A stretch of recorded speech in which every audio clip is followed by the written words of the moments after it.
we've been talking a lot the last couple of years. It's nearly 2 years since the World Humanitarian Summit.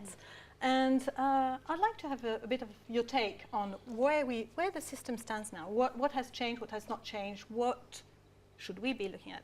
And I'll invite also the other guests to join us in the discussion. Mm-hmm. Who would like to start? Lars Peter. Sure. So I think the fundamental question that we are faced with is whether what we need. I think everybody agrees that we need to improve the way we work. Mm-hmm. Right? There seems to be a lot of discussion in the sector of the need for having more engagement with the people we serve, being better at coordinating. Right? And the question I struggle with is, what are we looking at? A tweak or a disruption? Right? So we have had the humanitarian reform process, we have had the transformative agenda, we now have the World Humanitarian Summit commitments and the Grand Bargain. And is that enough? Is that sufficiently disruptive? Do we need to go looking for a different paradigm? Or do we need to find a new protocol for the way the ISC agencies engage with each other? I think that for me is the basic question I ask myself. I tend to lean towards some level of disruption being necessary. And it's a difficult word to use because it has a very negative connotation. Right? Disruption means that the old business model dies and something new replaces it. And that's not what I mean. I don't think that there is a need to throw out the existing humanitarian architecture. But I do think that there's a need to surround it with different stuff, if you want. We have to have a more diverse perception of the sector and make it more collaborative. I sometimes think of it as needing a new operating system for a computer. And I think we tend to just develop new apps and not think about the operating system. Thank you. I mean, perhaps if I could pick up on that point, is if we look at the commitments that came out of the Grand Bargain, and we talk very much, and we saw this with both the transformation agenda and humanitarian reform agenda, is we often talk about how we address the challenges of the system, and we have a tendency to then react to things by adding something else onto the system or changing the system. But to your point, is we very often forget about the need to actually address the people who actually populate that system, and the systems themselves are quite often not given the chance to work well because we haven't challenged the behaviours of the people who are, if you like, the software within that system. Yeah. Thank you, Steve. I think sometimes I see it from a field perspective because I'm often deployed to emergencies in real time when they're unfolding. And I sometimes step back and wonder if we are really doing anything very much different than we were 5 years ago. I think we have different names for things. I think we have more meetings in the field. I think we produce much fancier information products. But I'm also, I'm with you, Steve. I'm not sure the degree to which that is actually affecting the response. So I think there've been lots of efforts to try, but I think as humanitarians, we've been so used to being reactive that we're not very reflective, and sometimes we're not making the right connections and joining up the dots. So I think we've still got some way to go if we want to see. It's fine to change the way we talk about things in New York or Geneva, but if we want that to filter down to the country level, and if we want that to filter down especially to local organisations that are actually at the front line of doing a lot of the work, we need to start, for example, seeing them as real partners, not just subcontractors. We need to be giving them the same level of training and investment that we give to our international staff at the headquarters level. Thank you, Sandy. Yeah, and I suppose from my perspective, I agree with the whole discussion at the moment, is it worthwhile scaffolding a system that needs to change so that it basically stays the same but we add some things to it? Or do we really need to look at some of those fundamental changes that need to happen? And you mentioned one, and that whole localisation agenda coming out is one of those. And Steve, that whole notion about the people that populate it, a system is only the people that are there. A system is not an entity in and of itself. So how is it that we work with the people that make up that system, or do we need to look at a fundamental change to the way the system works? And we also know that a system will not change because it is currently meeting the needs of a particular set of people. There is always going to be resistance to any significant change because people have a vested interest in the way it currently works. How do we get people to rethink the value that they bring to that system and work from that basis? I fully agree with that last point about the resistance to change, and in a sense that's why I like thinking about disruption, because if you say disruption, you don't have a choice. Yes, Right? exactly. It's not about letting go, it's about it being taken away from you. Right? Now, the way we think about disruption is obviously very related to the tech sector and so on. Right? And so I don't have a precise answer on how things should look in 20 years, but I know it'll be some kind of collaborative, quite organic way of working, right? And I think the big challenge there, and why I started out by saying that we don't want to lose the core humanitarian architecture we have, is that how do you achieve a principled outcome in a distributed system?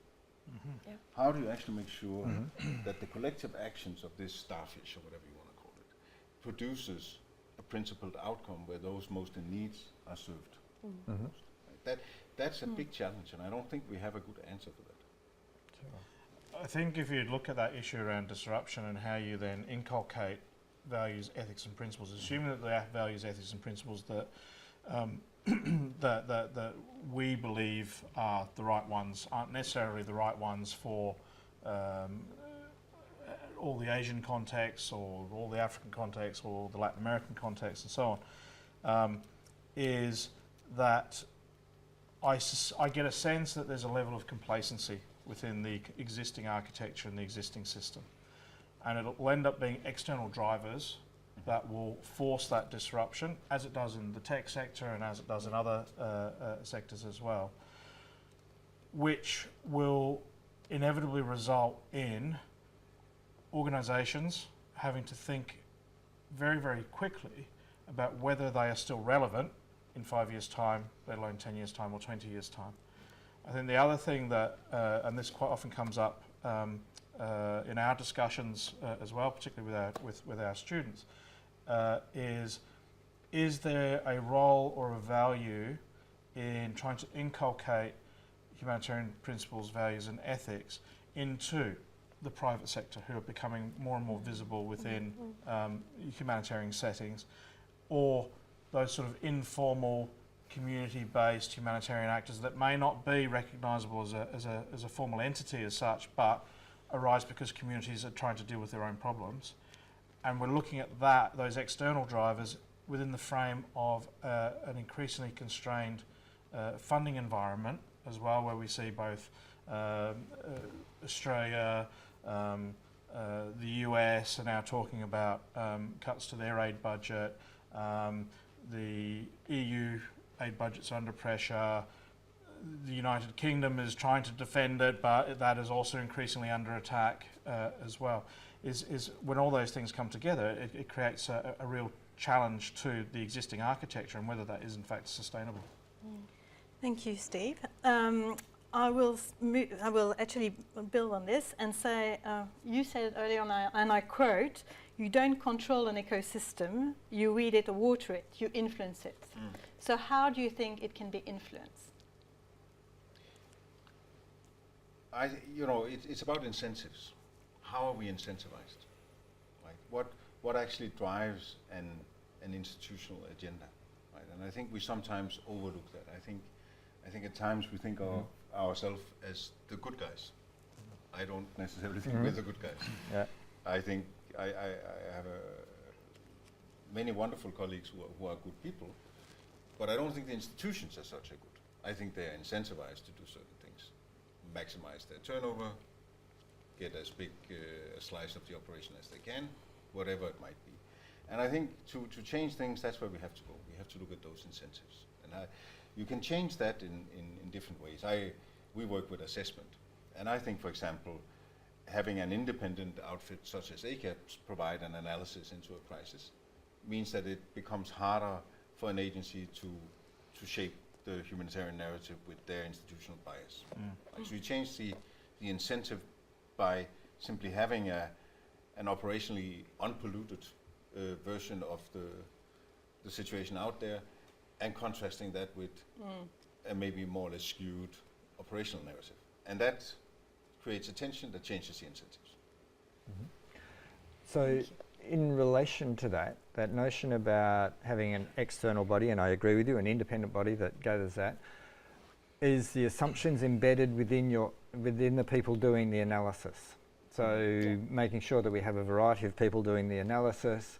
Where do we gain the original data from? What do we see as, and in this whole era of fake news, what is real data? What is not going to be helpful within that process? How do we get people to be thinking about that whilst they're doing analysis and reflecting on, okay, what biases, what lenses am I bringing to this, and therefore what are we putting out there? And then also, how do we, if we're looking at transforming the system, and going back to something you were saying, Sandy, that notion about more local organisations being involved, how do we make that accessible in a way to all of these different players and not just to those ones that make up the system now?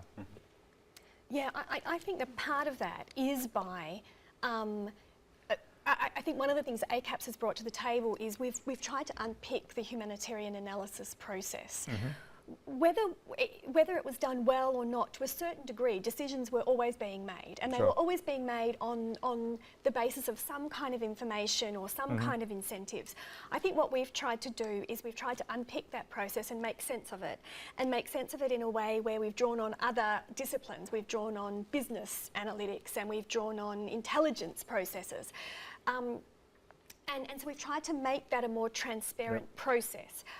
It's never going to be perfect, and we're talking about dynamic crises that change all the time, and we're talking about an information deficit often. Often there's tons of information, but not evenly distributed across the board, across all sectors or all geographic regions, or of different qualities. But by saying, okay, but what do we need to know, and how can we create a picture that's good enough to make the decisions that need to be made better than they were previously? That's one thing, and it's by providing that analysis in a way that can be easily digested. Sure. By acknowledging that those people operating in the field and those people taking the decisions don't have the time, the headspace, the resources maybe to do it all themselves. So I think that's part of the puzzle, but then I think it also comes a little bit down to, you can lead a horse to water, but you can't make it drink. Sure. So we've got to make all of those horses out there aware that the water trough is here and there's stuff in it that you can partake in. But we also have to change the incentives and try and value better decisions. And how do we know what a better decision is? And I don't think we quite know that yet.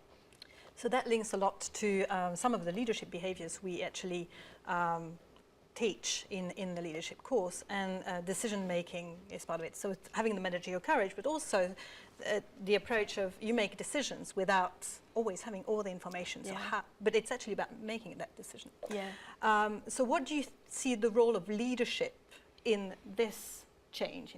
How could this influence change in the system at the different level? Would it be at the coordination Geneva or New York level, or would it be in the field? I think all levels. I mean, at all levels, and it's about receiving information and digesting it. It's also about sharing information, and it's about sharing the back end of your information as well. Where does the information come from? As Phil said, what is the quality of the data to start with that you're using? But then at the front end, it's what decision have you made and why? Not just telling us the decision, but telling us the breakdown of why. What were your priorities? What went into that? I think that's a big part of it. And that links back to what you were saying about transparency. You know, ACAPS has a transparent methodology, and you're using that, and you make it freely available. Yeah. I think that notion around decision making, how do you make the decision making and why you did it as transparent as possible for all players also? Because at the moment, as you say, a lot of decisions are made, but they then just say, well, I've made the decision and go. Yeah. But what sits behind that? Why? And you know, the what and the so what and the Yeah, now what needs to exactly. be extrapolated. I mean, is there a risk that, and certainly I would support the notion that we need to have more transparent analysis, more transparent evidence that helps to inform decision makers. But we sometimes also see, certainly at the field level, and all the sort of layers that sit above that, is sometimes a kind of decision-making paralysis that can occur because people feel overwhelmed by the amount of information and analysis that they're receiving, and those internal dynamics that create biases within responses. So how would the kinds of things that ACAPS is doing help to unlock some of that decision-making paralysis that we do sometimes see? I think about one of the operations I've been involved in where we had the least information. I was in Cyclone Nargis in the very beginning, where we had no access to the affected area, to the delta, and we had extremely poor communication.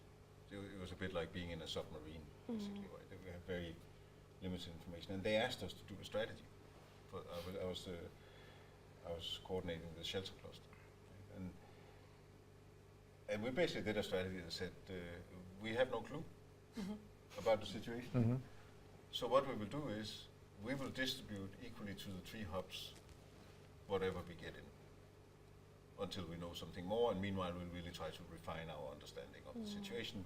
And the assumption is that once it hits out there, then people will distribute it in the best possible way. Yep. Right.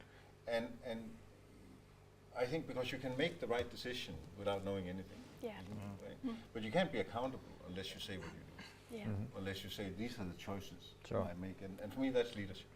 That's actually not hiding behind data or, Sure. or Yep. hiding behind the murky experience, or this tells me my gut tells me this is like this or that, but that you actually have the courage to put on paper this is Sure. the choice I make. Yeah.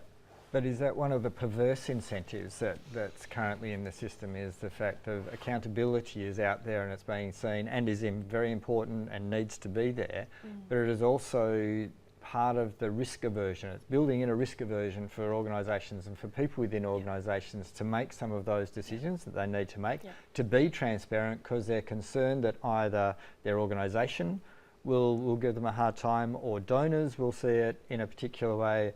So there's a distinct perverse incentive not to be making some of those decisions and not to be transparent. Yeah. So when you go back to the incentivisation, how would you see that the incentive to make things transparent? It's very difficult, right? Because basically what we're doing is we're handling risk, right? And risk is being outsourced from one part to the other, and that's uncomfortable. Right? Because we have some pretty hardcore accountabilities on one end. If you have corruption or you have whatever, you will lose several $100,000, right? And nobody wants that. And so I agree, there is a perverse incentive not to be transparent. Right? And the best answer I can give to how do we change it is that we work with, there needs to be a division of labor. I mean, a herd of elephants is not an ecosystem, right? Yep. It's a herd of elephants. So you need different species. And so I think ACAPS is a different species from the big operational agencies. I think an agency such as Ground Truth is different. Yep. Right? And so we are incentivized differently. If ACAPS doesn't deliver the clearest, most evidence-based analysis, our reputation goes out the window. That's all we care about. Right? We can afford to upset different agencies or government because we don't have a big operational footprint, but we can't afford not to do our best. Sure. Right? So that's different, and the fact that we put information out there makes it harder to ignore it. It makes it harder to bend the truth. If you Yes. Yep. right? And so I think we need to stop thinking in terms of sector coordination and this is my mandate, this is your mandate, and start thinking about species. Which kind of species do we want in the humanitarian ecosystem? Have you introduced that already? Sorry? Have you introduced the new species to other organizations, and how did they? I don't think we have a very clear understanding of this as a sector.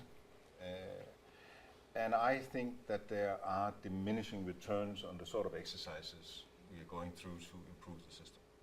I think the humanitarian system really moved us forward with the introduction of clusters and all of that. I do think that the transformative agenda achieves certain things, and I think that the grand bargain talks about the right things. But is it that game changer that we're looking for? I'm not sure, right? And so I think that's why I talk about an operating system. That we have to go back and revisit the species in the ecosystem and talk about maybe let's stop talking about coordination. Forget coordination. Let's talk about collaboration. Sure. Right? And what's the food chain? What are the symbiotic relationships? What are the parasitic relationships we have? Yep. What's the political economy? And then how do we incentivize the system? How do you weed out the stuff that doesn't fit? How do you make more of the beautiful flowers grow? That's a good image. So taking this to the next level, we've talked about localization and as a process that needs to happen. What is your perspective on localization, and how can this process be implemented or not? And is it part of the ecosystem change that needs to happen? I suppose. Thank you. I mean, there's so many elements to how we should really achieve localisation, and I think how far away from it we really are, and I think we need to be honest about that. But I think for us as ACAPS in what we do, and as we try and provide better analysis on crises as they're unfolding, one of the things is to value local knowledge. And that's really hard because it's often not documented, and even if it is documented, it's not documented in the ways we usually look for information. If a small local NGO in Bangladesh has written a report on people trafficking on the border with Myanmar, chances are that won't appear on your internet search. And so I do think we all have to be better at building up these local networks and at being ready to accept knowledge and information that's not written down. So when we have the opportunity to be embedded in a crisis, I think that that's one of the advantages, and sort of it puts another layer onto the analysis we do. At the same time, we don't always have that luxury. We don't often have the luxury of time for going around looking for that information, and we don't have the luxury of time in that decisions need to be often made quickly, especially the initial ones about whether we make funding available or not, whether we send people in or not, whether a surge team goes in or not. And so sometimes I just think we need to be ready to acknowledge the gaps in what we know and to try and work out what the right level of knowledge and granularity of information and analysis we need at what point in time. And if a thing continues, if a crisis continues, then you have more time to unpick those layers like an onion. But in the beginning, it's about being realistic and sometimes being honest that we don't have much local knowledge. But is that then an incentive for organisations to build those relationships earlier before the crisis happens, so that they have those relationships, they know what's going on in the community, so then once something happens, then it's an easier fit for them, so they can take what ACAPS is giving, what other information is out there, and incorporate that within their context, because ACAPS is never going to get down to that really granular level of a local community and that sort of thing. So it's how do we incentivise those organisations to have those relationships so that information gets taken into account. And one example where we're trying this out is in Bangladesh. We're working with the START Fund. So START Fund has got a national program now in Bangladesh, and one of the things that they've done is they've hired a young, smart an analyst who is there, a Bangladeshi who is sitting there in Bangladesh, who has all the right language skills and everything else. And what we're doing as ACAPS is our part of that is building that capacity, working closely, helping to look at what information can be mobilised in advance, right now in advance of the monsoon and the cyclone season, so that some of that stuff can be captured in a more locally relevant analysis, which will be more relevant for national stakeholders. So yes, you're exactly right, and that's where we've got to go, I think. I would see that as one part of the jigsaw puzzle. And we have a very incomplete jigsaw puzzle in terms of both the kind of the system level, but also in terms of some of the current crises that we're collectively dealing with. And if I think through some of the commitments that were made around localisation at the World Humanitarian Summit, I think you've given a really good example of where that can be operationalised. I suppose my concern is that a lot of the focus is around things like financial flows.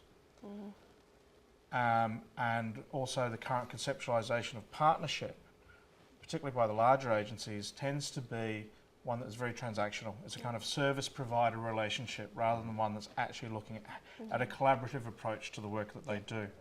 And so you can push as much of the money as you want through to local agencies or communities, but if the decision points aren't also localised, and actually I'd argue that's far more important than where the financial flows go through, but if the decision points aren't made as local as possible, then actually it's just rhetoric. Yeah. But can you disassociate the two, I suppose?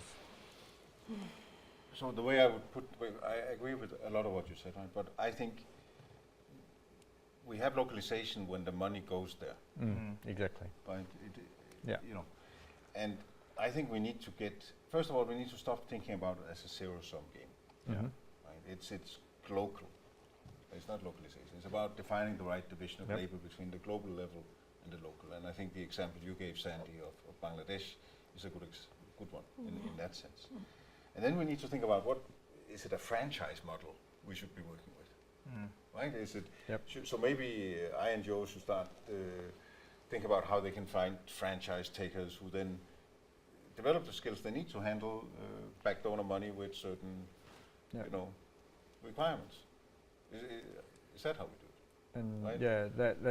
that fits really neatly with some of the localisation research we have done in the Pacific, looking at almost like the decision making is kept as local as possible, depending on the situation, and the capacity, you use the local capacity as much as you possibly can. Then they say, okay, we need other capacity. They invite that in, and then if it goes to the national or to the regional, but then they're doing it on an invite basis rather than the international system rolling in and steamrolling over the local or over the national. It then works the other way, and it does become almost a franchise system about what value can other organisations have into that can be on offer as required. Exactly. I mean, a really sort of interesting illustration of that was in the Typhoon Haiyan, and I think also to a degree in Vanuatu more recently, was almost a kind of parallel system ended up in operation, where you had, in effect, a government-led analysis and planning process around that response, and then you had an international one, and the two were quite out of sync, which then threw into question the whole relevance of that international architecture within states that are actually very capable, that might just need some additional resourcing because it's a threshold event that requires that local approach. In a sense, it's much more a civil protection paradigm you're moving towards, and then the challenge becomes deployment of certain assets that can dock into an overall government coordination system. But for this, organizations and agencies need to question themselves on how they're going to implement that. And have these discussions started within organizations? Have they started questioning not only at policy level, but also and senior leadership, but at the different level of organization? How would this work for them as an organization, as departments, like if you have a response team, how does it work? Or even at local level?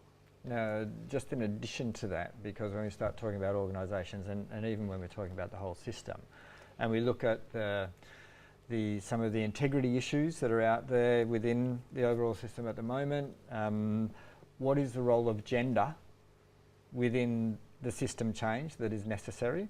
What voices have been heard in the past, what voices have not been heard in the past? How do we incentivise a change that acknowledges the multitude of voices, but particularly around gender? I think gender is going to be a crucial issue in any significant change within the current system. So maybe if we look at some of the drivers for change, Yes. I think one that comes to mind is cash. Right? I think to me, it's clear that all the big players have understood that Yep. unless they learn how to take cash to scale, they will be out of business in 10 years. So there's a massive focus on that. And I think that will create a lot of institutional change in terms of the way we work. Then I think the recent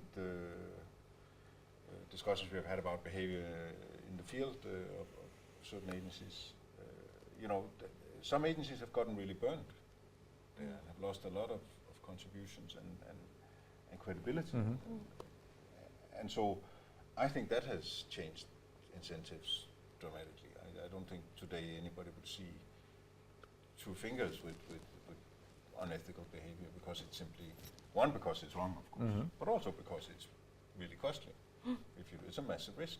And so I think you will see a change in that area. And I think that is often how change is driven. Right? It's when you're forced to. Some major crises have led to the transformative agenda too. So would Sure. this be the drivers for Well, change? is that combination of the Me Too movement, the integrity issues that are coming out, is that going to be part of a pivot point for change within the system? I would hope so.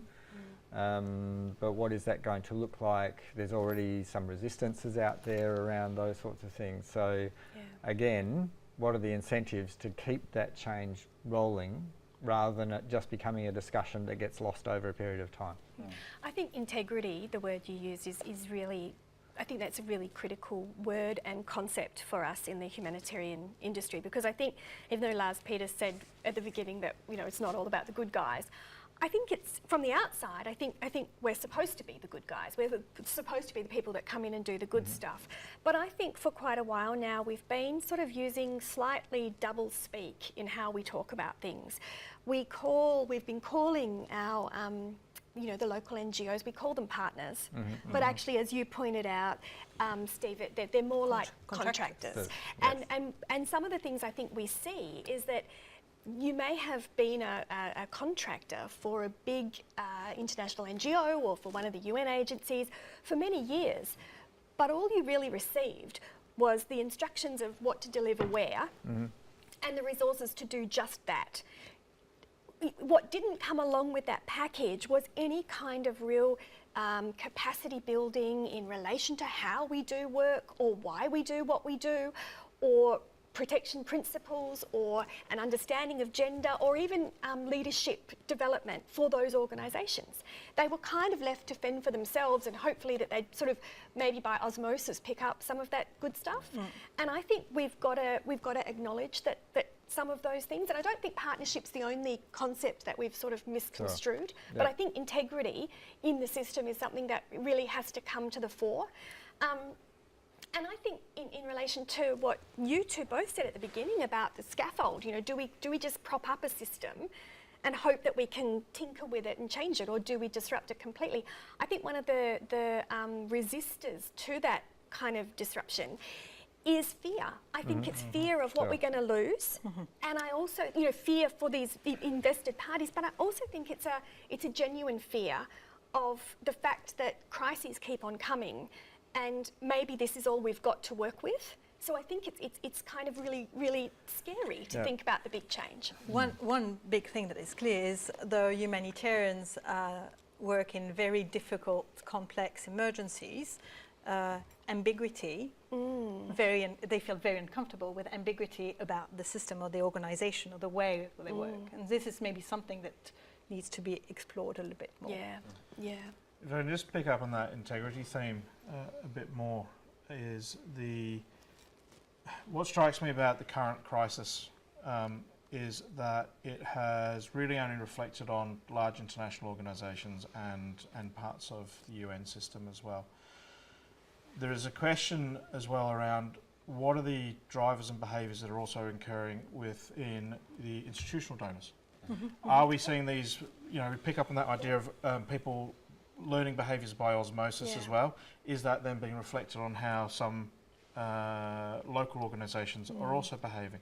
And so there needs to be quite a deep reflection about what it actually means to be humanitarian, irrespective of whether you're a local community group, the private sector, an INGO, the UN and so on. Yeah.